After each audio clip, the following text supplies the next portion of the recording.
Hello बच्चों, आज हम लोग प्रेजेंट इंडेफिनिट टेंस के इंट्रोगेटिव सेंटेंस के बारे में पढ़ेंगे।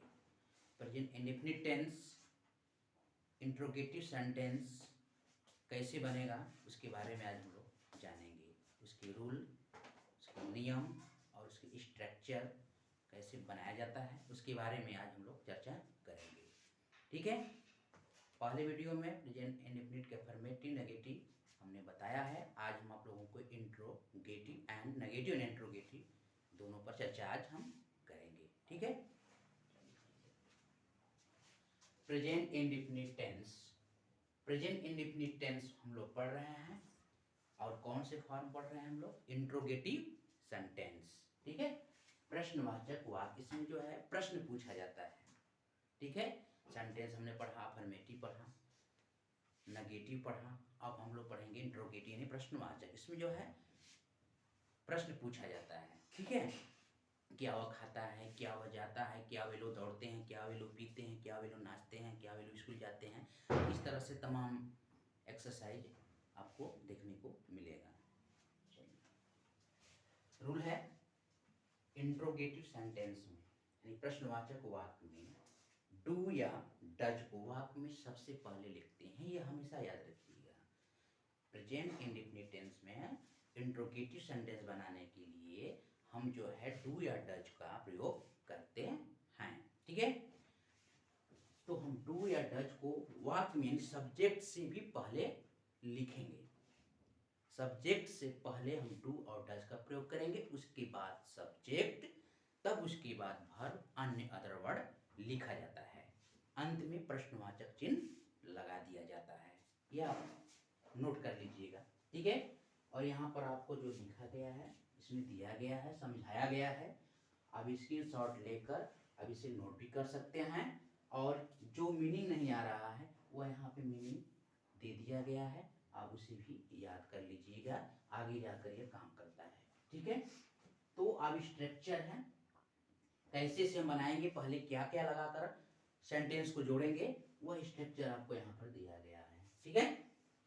पहला स्ट्रक्चर में है डज या डू।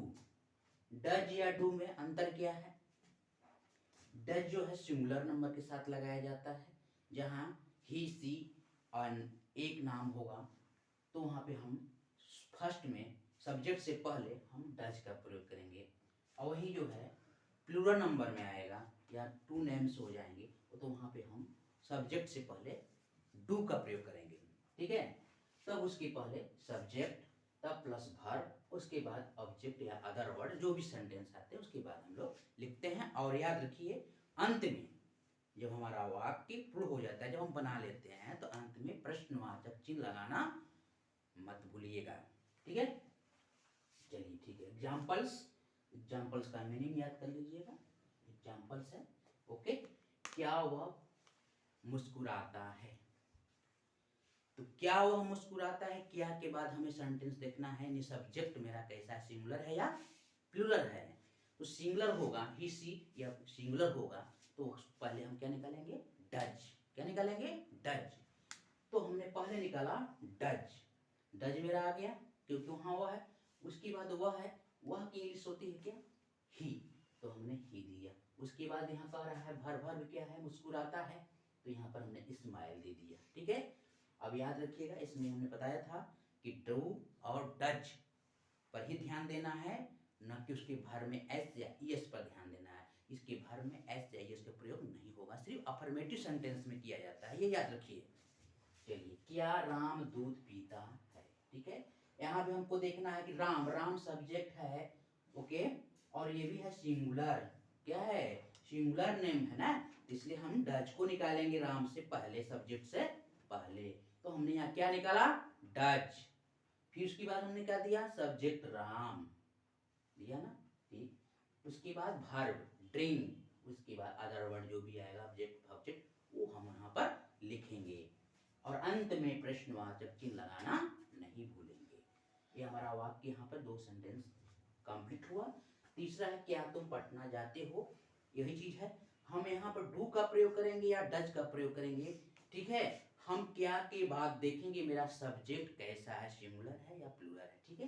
तो हमने यहाँ क्या के बाद देखेंगे तुम, यानी यू, यू जो है यू लगा हुआ है प्लूरल में आएगा, तो यू के साथ हम लगते हैं डू का प्रयोग करते हैं, तो डू यू, डू और यू, ठीक है। Go to Patna. अब तीसरा चौथा आता है क्या वे लोग खिलाड़ी हैं, फिर यहीं पर हमने मिला वे लोग खिलाड़ी हैं, यहाँ प्लूरल है, दे क्या है प्लूरल है, इसलिए इसके पहले हम डू का प्रयोग करेंगे। डू दे राइट, क्या वे लोग लिखते हैं। तो मेरे कहने का मतलब है हमें क्या ध्यान देना है, सिंगुलर एंड प्लूरल। रूल हमें याद रखना है, रूल मेरे दिमाग में होना चाहिए, मेरे माइंड में होना चाहिए। रूल रूल तो आप लोग पहले भी पढ़े हैं, अफर्मेटिव में बताए हैं, नेगेटिव में बताए हैं, और आप यहाँ बताए हैं, ठीक है। तो यहाँ पर डज, डज का प्रयोग जो हम लोग कहाँ करते हैं, सिंगुलर नेम्स के साथ करते हैं। ही सी सिंगुलर नेम के साथ हम डज का प्रयोग करते हैं। वही इंट्रोगेटिव में भी वही प्रयोग होगा। जब भी हम इसको इंट्रोगेटिव बनाएंगे तो सब्जेक्ट से पहले हम वही काम करेंगे, सिंगुलर और प्लूरल पर ध्यान देते हुए बनाएंगे, तो मेरा ट्रांसलेशन कभी भी गलत नहीं होगा। इस पर आप ध्यान दीजिएगा, मेरे कहने का मतलब यही है। तो मेरा जो है प्रेजेंट इंडेफिनिट टेंस का स्ट्रक्चर जो है, बनावट और रूल नियम जो है, यहाँ पे हमारा समाप्त होता है। अब हम प्रेजेंट कंटिन्यूअस टेंस पर अगले वीडियो में हम चर्चा करेंगे। तब तक के लिए धन्यवाद। एक मिनट रुकिए, धन्यवाद। अभी एक थोड़ा सा और आपका समय लेना चाहेंगे।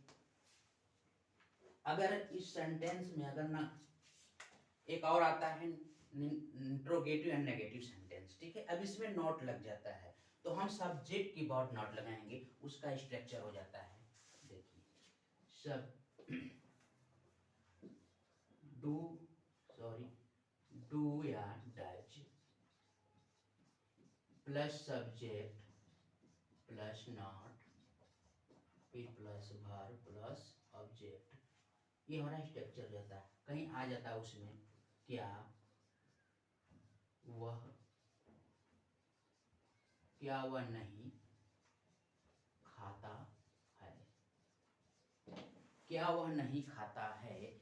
तो इसमें बहुत झमेला नहीं है, कुछ ज्यादा कुछ करना नहीं है। जैसे हम इसको बनाए हैं उसी तरह से इसको बनाएंगे, बस हमें नॉट का प्रयोग करना है, सब्जेक्ट के बाद हम उसको नॉट का प्रयोग कर देंगे, बस कोई खास इसमें नहीं है। करेंगे डज, डज के बाद हम सब्जेक्ट लेंगे, सब्जेक्ट मेरा क्या है वह, तो ही, बस यहाँ नॉट कर देना है और कुछ नहीं करना है। डज ही नॉट, बाकी सब वही है ना, डज ही नॉट ईट, प्रश्नवाचक जीव, ठीक है। तो यहाँ पर मेरा जो है प्रेजेंट इंडेफिनिट टेंस का चारों फॉर्म जो है समाप्त हो जाता है, ठीक है। हमने पूरे वीडियो में आपको जहाँ जहाँ मीनिंग डिफिकल्ट लगा है वहां पर हमने लिखा है, और नियम भी आपको समझा दिया, स्क्रीनशॉट लेकर अब उसे याद कर लीजिएगा, बहुत आपको काम देगा। इसके बाद हम लोग जस्ट नेक्स्ट वीडियो में पढ़ेंगे प्रेजेंट कंटिन्यूअस टेंस के बारे में। तो मेरा यहाँ पर जो है प्रेजेंट इंडेफिनिट टेंस का रूल जो है अब समाप्त होता है। धन्यवाद।